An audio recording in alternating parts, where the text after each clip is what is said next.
I'm intrigued by this. I use this analogy a lot. You are like one of my favorite analogies, where I look at the interviews that you did when you brought out Love Wins, and you having these conversations with people that, and it's really important when we talk about these kind of hierarchical, transcendings. It's never that you're morally superior to anyone else, but it is that you maybe have grown up to have a different type of conversation, a different level of conversation. You're talking PhD maths to someone in high school, right? Or you're in high school talking to a toddler about maths. Like, these are different concepts. It's not that a high school student is better than a toddler, or that a PhD student is better than a high school person. Correct. But there is this inability to connect on some level. And I often use the analogy of watching you kind of get thrown into these studios or whatever, and they're like, all right, we've got Rob Bell and we've got some generic kind of conventional Christian, conservative, fundamental, gospel coalition, whatever it is.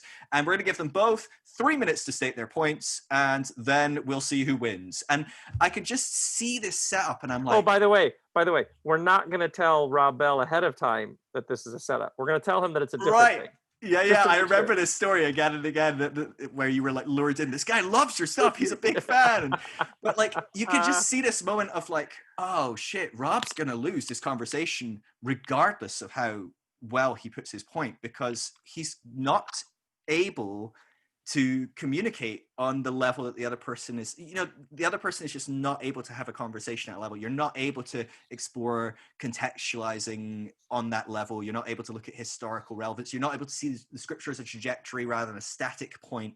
When people see scripture as a static, they're constantly pulling everyone backwards, right? That's a big theme of your book, is like, that there is a trajectory to this, and we need to be looking, where does the trajectory pointing?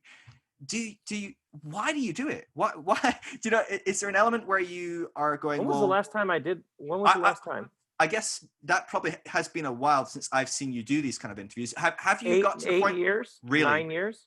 So have you got to the point where you're like, it's just not worth having that conversation? Or is it worth having these conversations? Because I'm thinking the people watching this, they've got all their family, their friends, they're at Thanksgiving, and people are like, well, we've not seen you at church for a few weeks, or whatever it is. I saw that Facebook post you posted or whatever.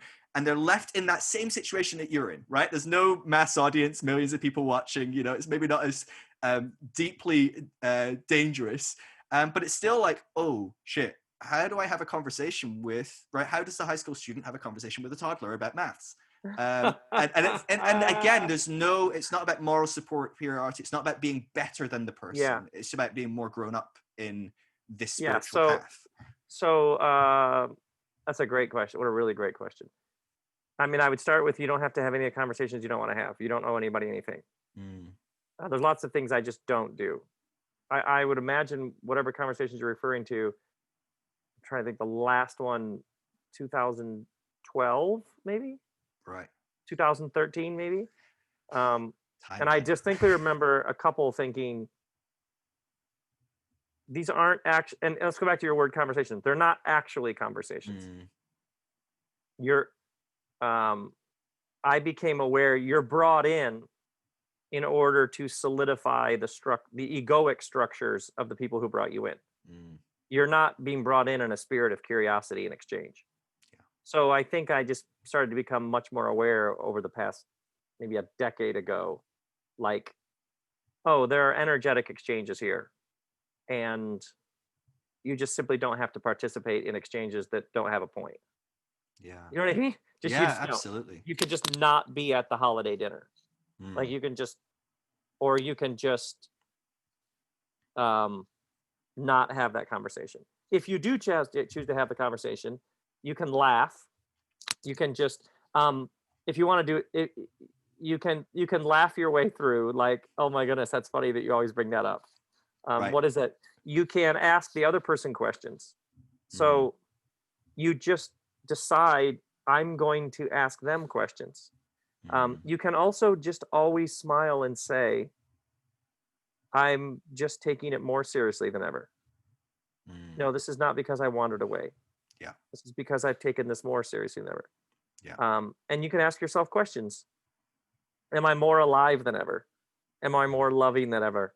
Am I more committed to giving my best self to the world? Yeah. So there's like, you'll know things by their fruit, and that's ancient wisdom right there. So sometimes with people, um, some people don't want to understand. Yeah.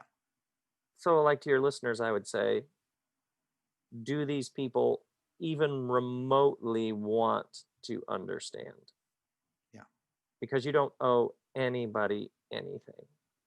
Mm. And genuine curiosity, you always know. Soul knows that. Because Yeah. sometimes people, they'll pull you aside and be like, honestly, could you tell me more? Or they'll ask you a question and you realize they're actually asking a question. Right. And you just know. They see you, and your jailbreak speaks to them. Yeah. They go, "Oh, you did something that it's not working for me, and you seem to have done something very significant. And can you tell me?" You just know. You just Yeah. know. I always say they come Nicodemus style. They come at night, Mm. um, and you got all the time in the world. Yeah. But otherwise, a sort of grilling. The number of people, I'm shocked at the number of people who will share with me this sort of angst, and then they will tell me that it's happening on Facebook. What are you doing on Facebook? Right. What do you read the comments section on YouTube? What do you like you this is on you. Like, what are you doing? That's This is not the funny. place.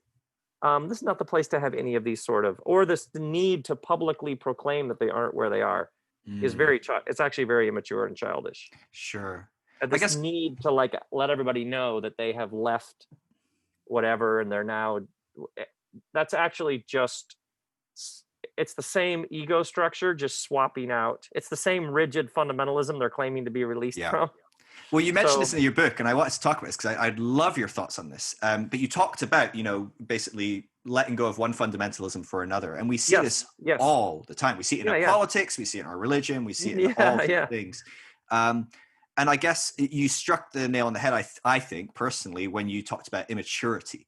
And I think it is about these kind of, you shift in these stages of psychological development. So we grow and we evolve and we start going, oh, that maybe this isn't, about safety and certainty and security. And, maybe it isn't about sacrificing myself for the greater good of the group. Maybe there's something about having my own personal journey. And then maybe we grow again and we think, well, actually, maybe there is something about groups. And, we're constantly growing. But it feels like in those early stages of growth, of change, we become missionaries. We're like, look, everyone, you're all wrong, because we kind of, I don't know if we see ourselves, or it's a bit of yeah, like, yeah, some yeah, work yeah, to kind of fight that inner yeah, shame or whatever it yeah. is.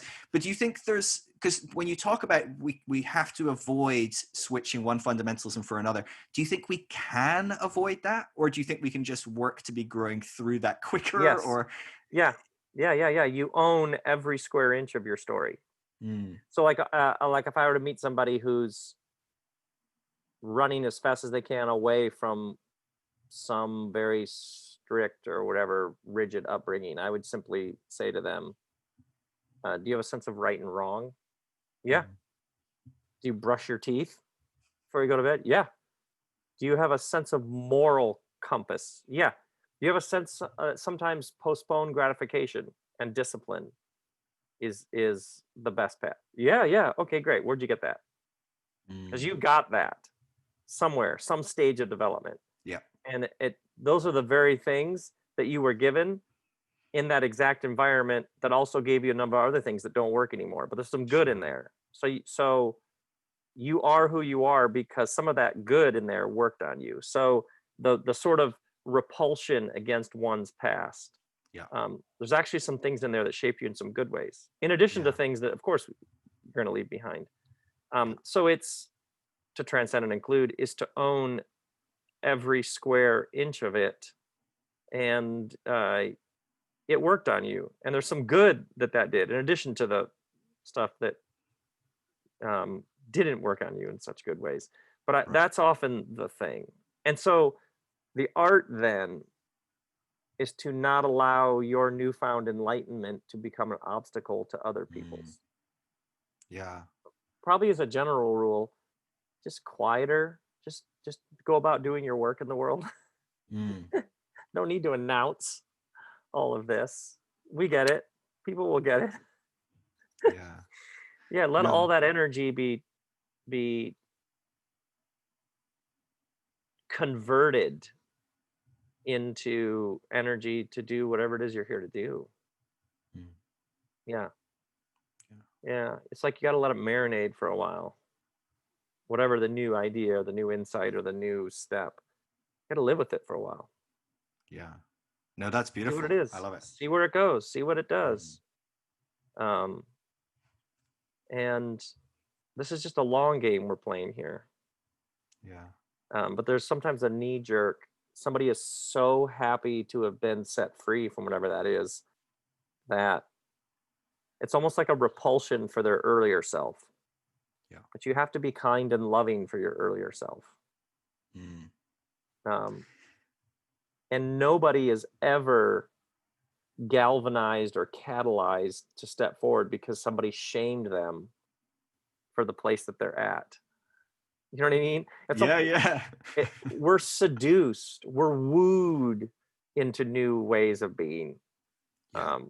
Somebody who just keeps telling you that you don't get it and you don't see it and you're not, that's not actually how our hearts are transformed. No, Somebody absolutely. lives in a way that is alluring, that moves us. They have some grounded, centered something, and we want some of that. That's how it Yeah. works.